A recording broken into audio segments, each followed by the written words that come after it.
the making of the national movement 1817th century to 1947 century. In this chapter we will discuss the different type of movements and how they affect in our life, and also which type of different changes in India and also our citizen life. Okay, first of all यहाँ पे थोड़े points दिए हैं, ये आपको ये दिखाते हैं कि हमने जो हिस्ट्री के प्रीवियस चैप्टर्स में क्या क्या स्टडी किया वो अब यहाँ पे दिखाया गया है। क्या क्या स्टडी किया है? The British conquered the territories and take over the kingdoms, introduction of new laws and administrative institutions, changes in the lives of peasants and tribals, educational changes in 19th century, debates regarding to condition of movement, challenges to the caste system, social and religious reformer, the revolt of 1857 in after, and the decline of craft and growth of industries. तो ये सभी हमने previous chapters history के थे, उसमें ये सारे points हमने कवर किए गए हैं. On the basis of what you have read about these issues, do you think Indians were discontent with the British rule? मतलब कि इसके बाद भी क्या हुआ था कि आप जानते हो कि अब ये ब्रिटिश का जो रूल चल रहा था, उनका जो एक लॉ था कॉलोनियल लॉ, जिससे जिससे इंडियन लोगों को वो एक्सप्लॉइट कर रहे थे. तो इन सभी चीजों से अब जो इंडियन लोग हैं वो बोर हो गए थे. If so, how were different group and classes dissatisfied? अब कौन से डिफरेंट ग्रुप्स और क्लासेस थे वो डिससेटिस्फाइड हो गए थे. तो सब लोगों ने अब सोचा कि ये जो ब्रिटिश रूल है वो अपने बेनिफिट्स के लिए सारे लोग अप्लाई करते हैं, इसकी वजह से हमारी लाइफ भी अफेक्ट हो रही है और वो हमें सोशली, फिजिकली, मेंटली एक्सप्लॉइट भी कर रहे हैं. फिर उन लोगों ने अब इंडिपेंडेंस के बारे में सोचा. तो उन्होंने क्या क्या ट्राई किए, कौन से मूवमेंट्स की, वो सब हम इस चैप्टर में स्टडी करेंगे. तो our first topic है the emergence of nationalisms. The above mentions development led the people to ask the crucial questions. मतलब आगे के जो डेवलपमेंट्स हुआ था उसकी वजह से लोगों के मन में बहुत सारे कॉम्प्लिकेशंस कर, what is the country of India and for whom it is mean. मतलब कि कंट्री इंडिया क्या है और उसका प्रॉपर मीनिंग क्या है. The answer that gradually emerged was India was the people of India, all the people irrespective of class, color, caste, breed, languages और gender.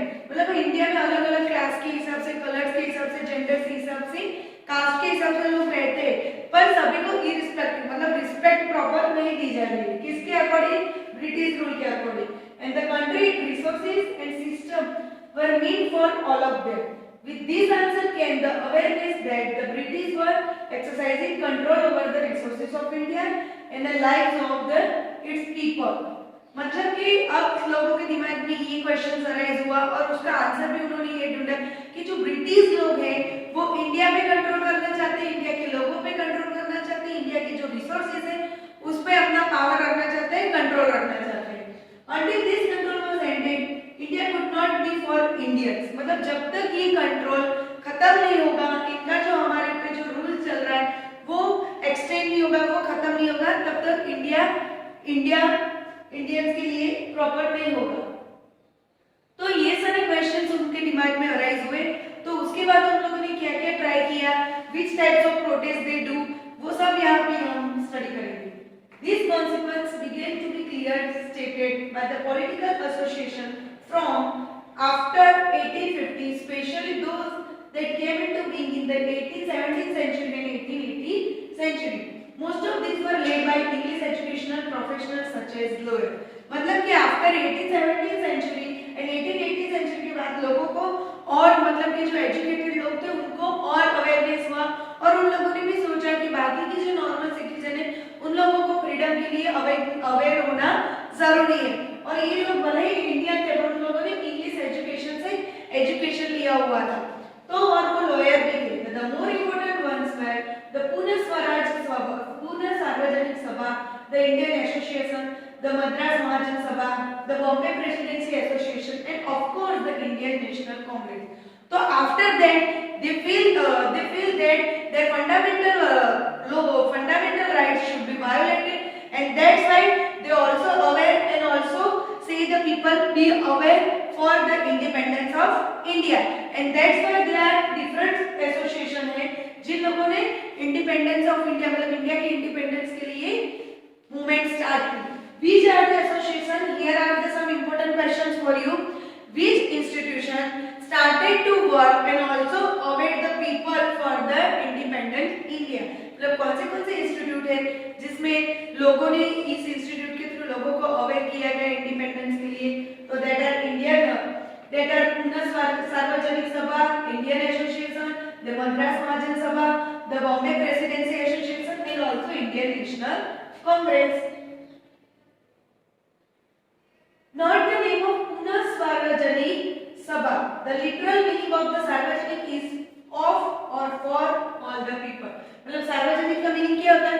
लोगों के लिए, लोगों के द्वारा. Of the people या for the people. So many of these associations function in specific part of the country. Their goals were stated as the goal of all people of India. मतलब उनमें से बहुत सारे लोगों का यही गोल था कि जो इंडिया का गोल था, इंडिया के लोगों का कि इंडिपेंडेंस लेना है. Not those of any one reason, community और क्लास. ना ही पूरे इंडिया का यही गोल था, ना ही कोई पर्टिकुलर कम्युनिटी, कोई पर्टिकुलर रीजन था. They work with the idea that the people should be sovereign, a modern constitution and a key features of nationalism. In the other word, they believe that Indian people should be empowered to take the decision regarding their affairs. मतलब कि ये बात में ये भी stick out करते थे कि इंडिया के पीपल के पास इतनी कैपेबिलिटी है, इतना एम्पावरमेंट है कि वो अपने अफेयर्स, अपने लाइफ के अफेयर्स के बारे में डिसीजन ले सके. The dissatisfactions with British rule intensified in 18th century and 18th century. मतलब कि ब्रिटिश रूल के में कब से डिसैटिस्फैक्शन होने लगा? 1870 to 18th century के बीच में. The Arm Act was passed in 1878 to disallowing the Indian from possessing arms. In the same year, the Vernacular Press Act was also enacted in effort to silence those who were critical of the government. तो 1878 की century में दो act पास हुए. which two acts are the Arm Act and the Vernacular Press Act. तो इसके according क्या हुआ था कि वो इंडियन नेशनल मूवमेंट कर रहे थे. The act allowed that the government to confiscate the assets of newspaper including their printing press if the newspaper published anything that was found objectionable. मतलब कि फिर गवर्नमेंट ने क्या किया कि लोग उसको क्रिटिसाइज करने लगे, तो गवर्नमेंट ने ये वर्नाक्युलर और जो ये आर्म एक्ट है उसके कारण ये पब्लिश किया कि if anybody objection say about the government, if anybody printing any particular newspaper about the criticized government, मतलब कि गवर्नमेंट को कोई क्रिटिसाइज करेगा कोई न्यूज़पेपर में, कोई आर्टिकल में, तो उसको वहां पे खत्म किया जाएगा और उसको बैन करना पड़ेगा. In 1883 there was a furor over the attempt by the government to introduce the Albert Bill. इसी के वजह से एक एल्बर्ट बिल गवर्नमेंट ने पास किया. The bill provided for the trial of British or European persons by Indian sought equality between British and Indian judges in the country. ये bill के कारण क्या हुआ कि जो यूरोपियन है और जो ब्रिटिश है उन लोगों को भी तरह इंडियंस को भी इक्वालिटी मिलनी चाहिए और उन लोगों के ब्रिटिश और इंडियन के जज मिलके पूरी कंट्री का कुछ भी डिसीजन हो, कुछ भी जस्टिस रिलेटेड वर्क हो वो करेंगे. But when white opposition forced the government to withdraw the bill, white opposition मतलब कि जो ब्रिटिश लोग थे उन लोगों ने अपोजिशन किया और गवर्नमेंट को बोला कि ये बिल को विथड्रॉ कर दो. तो Indian words emerged. The event highlighted the racial attitudes of the British in India. तो इसके कारण इंडिया के लोगों को जो ब्रिटिश थे उनके लिए बहुत ही गुस्सा आया और उन लोगों ने इसके बारे में प्रोटेस्ट भी किया. The need for all India organization of educated Indians had been felt in since 18th century, but the Albert Bill controversy deepened this desire. मतलब कि ऑल इंडिया ऑर्गेनाइजेशन की क्या डिजायरमेंट थी कि अब 1880 की सेंचुरी के बाद कोई भी डिसीजन हो तो कोई भी पार्लियामेंट हो उसमें इंडिया के लोग भी बैठे, इंडिया के लोगों को भी वो राइट्स मिले कि वो भी कुछ डिसीजन ले सके. बट जो एल्बर्ट बिल था वो कंट्रोवर्सी के कारण ये डिजायर कंप्लीट नहीं हुई. The Indian National Congress was established. तो उसके बाद क्या हुआ कि एंड बॉम्बे इन डिसम्बर 1885। तो जब ये एस्टेब्लिश हुई तो 72 डेलीगेट्स थे डिफरेंट कंट्री के, वो सभी 1885 में बॉम्बे में मिले इन द अर्ली लीडरशिप। तो उसकी उस टाइम पे किसकी लीडरशिप थी? Dadabhai Naoroji, Firoz Shah Mehta, Badruddin Tyabji, W C. Banerjee, Surendranath Banerjee, Ramesh Chandra Dutt and S. Subramaniam Iyer and amongst other. उसके सिवा और भी बहुत लोग थे। Was largely from Bombay and Calcutta. Nauroji, a businessman and the publicist, settled in London and for a time member of the British Parliament. ये दादा भाई नौरोजी थे, वो क्या थे कि वो ब्रिटिश पार्लियामेंट के मेंबर भी रह चुके थे और एक पब्लिस्ट भी थे। पब्लिस्ट मतलब कि someone who publishes in India by circulating information, writing reports, speaking and meeting। मतलब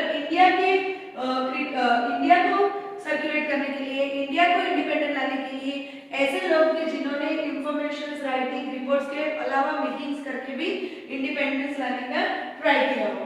A retired British official, he may also play a part in bringing Indians from the various regions together। उसके अलावा एक British retirement जज भी थे, officer भी थे, ह्यूमे, वो भी चाहते थे कि इंडियन के डिफरेंट, उन्होंने भी इंडिया के डिफरेंट रीजन से लोगों को लाके इस मूवमेंट्स में पार्ट लेने को कहा। अब अनदर टॉपिक है a nation in the making। It has often been said that the Congress in the first 20 years was moderate and in its objectives and method। मतलब कि फर्स्ट 20 इयर्स तक ये जो नेशनल कांग्रेस एस्टेब्लिश हुई थी वो लोग मॉडरेट रहे, मतलब इक्वल रहे। During this period it demanded a greater voice for Indians in the government and administration. फिर उसी टाइम पे उन लोगों ने आवाज उठाई, उन लोगों ने बोला कि इंडियन एडमिनिस्ट्रेटिव में और गवर्नमेंट में भी इंडियन लोगों को राइट्स मिले जाएंगे। It wanted the legislative councils to be made more representative, given more power and introducing provisions where none existed। मतलब कि वो चाहते थे कि जो ये लेजिस्लेटिव एरिया है, लेजिस्लेटिव असेंबलीज है, वहाँ पे भी इंडियन लोगों को राइट्स मिले, उनको भी मोर पावर मिले जो according to British government. For this purpose, it is called for the civil service examinations to be held in India as well as not just in London। मतलब कि ये सिविल सर्विस सर्वेंट आप रखते हैं जो government उसको appoint करता है, उसके लिए पर्टिकुलर एग्जाम ऑर्गेनाइज कीजिए कि जिसके कारण एग्जाम के accordingly if the Indian people capable for their passing this exam and that is the way to appoint the civil service government. Okay, तो फिर उन्होंने ये भी बोला कि आप जो एग्जाम रखते हो वो लंदन के अलावा इंडिया में भी हेल्ड करो, मतलब इंडिया में भी रखो। The demand for the Indianisation of the administration was part of a movement against the racism। since यहाँ पे racism मतलब कि कास्ट कलर के कारण बहुत ही ज्यादा डिफरेंस किया जाता था, एक दूसरे को बहुत ही डिफरेंट तरीके से बिहेवियर भी किया जाता था। since most important jobs at that time were monopolized by, उस टाइम की मोस्ट इंपोर्टेंट जॉब क्या थी? Monopolised by British official. British generally assume that Indian could not be given a position of responsibility. क्या monopoly चल रहे थे उस time पे? ये कि किसी भी प्रॉपर अच्छी पोस्ट हो और किसी पावरफुल पोस्ट हो, वहां पे only and only British people he appointed होते थे और ब्रिटिश पीपल भी ये सोचते थे कि इंडिया के जो लोग हैं वो इस तरीके की रिस्पांसिबिलिटी उठाने के कैपेबल नहीं है। Since British officers were sending a major part of their large salaries home, Indian nations, it was a hope would also reduce drain of wealth to England। Britishers ने वो क्या करते थे, ज्यादा से ज्यादा जो उनकी सैलरी थी वो सैलरीज वो घर पे ले जाते थे, मतलब कि उनका जो होम टाउन था, उनका होम टाउन क्या था? इंग्लैंड, वहां की वेल्थनेस को बढ़ाने के लिए। Other demand included the separation of the judiciary from the executive and the repeal of the Arms Act and the freedom of speech and expressions। मतलब उसके बाद और भी क्या डिमांड थी कि जो जुडिशरी मतलब कि जो न्यायपालिका है उसमें भी इंडियन पीपल को अपॉइंट किया जाए और इंडियन पीपल को भी ब्रिटिश पर्सन के जैसे इक्वल राइट्स दिए जाए। The early Congress also raised a number of economic issues. जो अर्ली कांग्रेस थी उन्होंने बहुत सारे इकोनॉमिकल इश्यू भी रेज किए।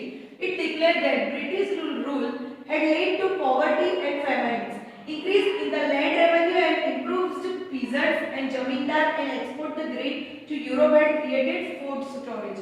मतलब कि जो peasants थे, वो जो जमींदार थे, उन लोगों पे ज्यादा टैक्स लगाते थे और जो जितना भी फूड कल्टीवेट होता था वो सभी वो लोग एक्सपोर्ट करते थे यूरोप में और उसकी वजह से इंडिया में फूड शॉर्टेज भी होने लगा था। The Congress demanded reductions of revenue, मतलब कांग्रेस लोगों ने क्या डिमांड की कि ये जो रेवेन्यू जो टैक्स है वो कम कीजिए। Cut it military expenditures and more funds for irrigation, मतलब कि मिलिट्री का जो एक्सपेंडिचर है वो कट कीजिए और ज्यादा से ज्यादा इरिगेशन के लिए भी फंड दीजिए। It pass many resolutions on the salt tax, treatment of Indian laborers abroad to suffering of forest traveler and caused by interfering forest administrations। उन्होंने क्या किया कि सॉल्ट पे भी टैक्स लगाया, तो उसके कारण क्या हुआ कि कई इंडियंस लेबरर थे वो लोग एब्रॉड जाके वर्क करने लगे, बट वहां पे भी उनके साथ बहुत ही पार्शियलिटी वाला बिहेव किया जा रहा था। ऑल दिस शोज दैट, और ये सभी देखने के बाद, being a body of educated elite, the Congress did not talk only the behalf of professional groups, जमींदार और इंडस्ट्रियलिस्ट, मतलब कि इसके अलावा हम लोगों ने इन सभी के बारे में भी बात की। The moderate leaders wanted to develop public awareness about the unjust nature of British rule। जो ये मॉडरेट डेवलपर्स थे, लीडर्स थे, वो लोग पब्लिक को अवेयर कर रहे थे unjust nature of British rule, मतलब ब्रिटिश का जो अनजस्ट नेचर था उसके against. They published newspaper, wrote articles and show how British rule was leading to a economic rule of the country। और ये आर्टिकल्स न्यूज़पेपर के साथ वो भी एक्सप्लेन कर रहे थे कि किस तरीके से ये ब्रिटिश रूल है वो इंडिया को रूल मतलब कि खत्म कर रहा है। And they criticized the British rule in their speeches and sent the representative to different part of the country to mobilize public opinion। फिर साथ ही साथ वो ये भी कहते थे कि उनकी स्पीच और उनके जो अलग अलग जगह पे वो धरना वगैरह करते थे, रिप्रेजेंटेट करते थे किसी ना किसी बात को, तो वहां पे ये भी बोलते थे कि ये पब्लिक मतलब कि ये जो ब्रिटिश रूल है वो हमारे साथ अनजस्ट बिहेव कर रहा है, और साथ ही साथ वो लोगों को मोबिलाइज कर रहे थे, लोगों को अवेयर कर रहे थे और साथ ही साथ लोगों को भी बोल रहे थे कि please give your opinion. They felt that the British had respect for the ideals of freedom, justice, so they would accept the just demand of Indians। What was necessary, therefore, was to express these demand, make a government aware for feeling of Indians। और इन सभी बातों के कारण ही government भी ये समझने लगे कि किस तरीके से इंडियन लोग अपनी ये जो रूल्स थी, रूड बिहेवियर था जो ब्रिटिश लोग कर रहे थे उसे कैसा फील कर रहे हैं। ओके, और another topic that is freedom is our birthright, मतलब कि जो फ्रीडम है वो हमारा जन्मसिद्ध अधिकार है। By the 18th-19th century, many Indians began to raise the questions about the political style of Congress। 1819 की सेंचुरी के बाद बहुत सारे लोगों के दिमाग में कांग्रेस की जो पॉलिटिकल स्टाइल थी उसके लिए क्वेश्चंस अवेक हुए। In Bengal, Maharashtra and Punjab, leaders such as Bipin Chandra Pal, Bal Gangadhar Tilak and Lala Lajpat Rai were beginning to explore more radical objectives and methods। more radical मतलब कि ये ठान लेना कि ये करना ही है, उस मेथड को वो अप्लाई करते रहे। They criticized the moderate for the politics of prayers and emphasized the importance of self-reliance and constructive work। They argue that people must rely on their own strength, not on the good intentions of the government। मतलब वो बोलते थे कि जो लोग हैं उनको अपनी जो खुद की स्ट्रेंथ है उस पर डिपेंडेंट रहना चाहिए, ना कि गवर्नमेंट पे। People must fight for Swaraj, मतलब कि लोगों को अपने स्वराज के लिए, इंडिपेंडेंस के लिए खुद ही लड़ना पड़ेगा। तिलक रेज द स्लोगन, और इसी वजह से तिलक ने एक स्लोगन भी रेज किया, वो था freedom is my birthright and I shall have it. मतलब कि जो फ्रीडम है वो मेरा बर्थराइट है, मेरा जन्म अधिकार है और मैं उसको लेके ही रहूंगा। तो यहाँ पे आपके लिए एक और इम्पोर्टेंट क्वेश्चन है कि who raise the slogan freedom is our my birthright and I shall have it. तो आंसर आएगा Tilak. In 1995 viceroy Curzon participate the Bengal, मतलब कि 1995 में एक वाइसरॉय कर्जन थे, उन्होंने बंगाल का पार्टिसिपेट किया। At that time, Bengal was the biggest province of British India, include Bihar and a part of Orissa।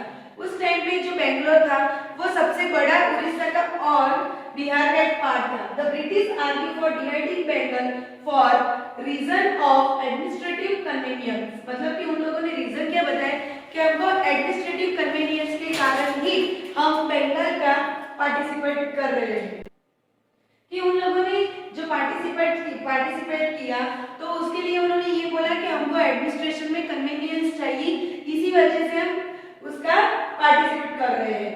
तो what is the administrative convenience mean, मतलब कि एडमिनिस्ट्रेटिव कन्वीनियंस का मीनिंग क्या है कि उनको क्यों ऐसा चाहिए, उस कन्वीनियंस डिड इट रिप्रेजेंट, मतलब वो किसका कन्वीनियंस, मतलब कि किसके बेनिफिट में बात कर रहे थे। Clearly it was closely tied to the interest of British officials and businessman, वो क्लियर ही था कि वो ब्रिटिश ऑफिशियल और बिजनेसमैन के बारे में बात कर रहे थे, उनके बेनिफिट के बारे में बात कर रहे थे, उनके कन्वीनियंट के बारे में बात कर रहे थे। Even so instead of removing the non-Bengali areas from the provision, the government separated East Bengal and merged it with Assam. तो उन लोगों ने उसके बाद क्या किया, उसका जो पार्टीशन किया, तो उस पार्टीशन के बाद उन लोगों ने ईस्ट बंगाल को मर्ज किया असम के साथ। Perhaps the main British motives were to curtail the influence of Bengali politicians and to split the Bengali people, मतलब इसके कारण उसके बाद जो ब्रिटिश लोग थे उनका क्या मोटिवेशन थी, क्या उनकी एक्सपेक्टेशंस थी, उनकी ये एक्सपेक्टेशन और डिजायर थी कि जो बंगाली पॉलिटिशियंस है उनको स्प्लिट करने का, उनको खत्म करने का, उनको रिड्यूस करने का। The partition of Bengal infuriated the people all over India, मतलब कि ये जो बंगाल का पार्टीशन हुआ उसके कारण उसकी अफेक्ट सारे इंडिया में हुई। All sections of the Congress, the moderate and the radicals, as they may be called, the opposite it. Large public meeting and demonstrations were organized and novel method of mass protest developed, मतलब कि इसके against बहुत सारी बड़ी-बड़ी meetings हुई, उसके protections के लिए बहुत सारी मूवमेंट्स हुई और डेवलपमेंट भी हुआ। The struggle that unfolded came to be known as the स्वदेशी मूवमेंट, और उस स्ट्रगल्स को एक नाम दिया गया जिसको किस नाम से बोला गया, Swadeshi movement. Strongest in Bengal but weak equals elsewhere too, मतलब कि ये जो स्वदेशी मूवमेंट था उसके स्ट्रॉन्गेस्ट पॉइंट्स देखने को मिले बंगाल में, स्ट्रॉन्गेस्ट अफेक्ट हुए, पर उसका जो अफेक्शन था वो पूरे इंडिया में दिखा। In deltaic Andhra for instance it was known as the Vande Mataram movement, मतलब कि इसी मूवमेंट का नाम चेंज करके असम में इसी मूवमेंट को वंदे मातरम मूवमेंट से जाना गया। The Swadeshi movement sought to oppose the British rule and increase the idea of self-help, Swadeshi enterprise, national education and the use of Indian languages। जो ये स्वदेशी मूवमेंट था इन लोगों का, इसमें लोगों ने क्या अपोज किया कि ब्रिटिश के रूल को अपोज किया, अपनी सेल्फ रिस्पेक्ट को इंकरेज किया, स्वदेशी एंटरप्राइज को यूज किया, मतलब जो फॉरेन क्लोथ्स थे, फॉरेन थिंग्स थी, उन सभी को बॉयकॉट किया, और साथ ही साथ नेशनल एजुकेशन और नेशनल लैंग्वेज को ही प्रायोरिटी देना सोचा। To fight for Swaraj, the radicals advocate mass mobilizations and boycott the British institutions and goods, मतलब कि ये रेडिशियल इंस्टीट्यूट के कारण, ये स्वदेशी मूवमेंट के कारण लोगों ने जो फॉरेन कंट्री का जो भी गुड्स था, मतलब उनके माल सामान था, उन सभी को बॉयकॉट किया। Some individuals also began to suggest the revolutionary violence would be necessary to overthrow the British rule, मतलब कई और लोगों ने ये भी सोचा कि ब्रिटिश रूल को खत्म करने के लिए रिवॉल्यूशनरी वायलेंस भी करना जरूरी है। The opening decade of the 20th century were marked by the development as well as, मतलब कि 20th century की स्टार्टिंग के पॉइंट में डेवलपमेंट के लिए ये पार्ट जाना गया। A group of Muslim landlords and Nawab formed all the India Muslim League of Dhaka in 1906 की सेंचुरी में ऑल इंडिया मुस्लिम लोगों ने भी अपना जो राइट्स था वो लेने के लिए उन्होंने भी एस्टैब्लिश की एक organisations. The league supported the partition of Bengal, वो जो लीग थे, वो जो बंगाल का पार्टीशन हुआ था उसको सपोर्ट करने लगे। साथ ही साथ it desire separate the electorates for the Muslim and demand to consent by the government in 1909, तो मुस्लिम लोगों ने उन लोगों ने गवर्नमेंट से ये भी डिमांड की 1909 की सेंचुरी में कि हम लोगों को भी इलेक्शंस में पार्ट लेने का मौका मिले, हम लोगों के लोग भी पर्टिकुलर प्रॉपर स्पेस पे, प्रॉपर गवर्नमेंट पॉइंट पे उनको भी रखा जाए। Some seats in the councils were now reserved for Muslim who would be elected by Muslim voters।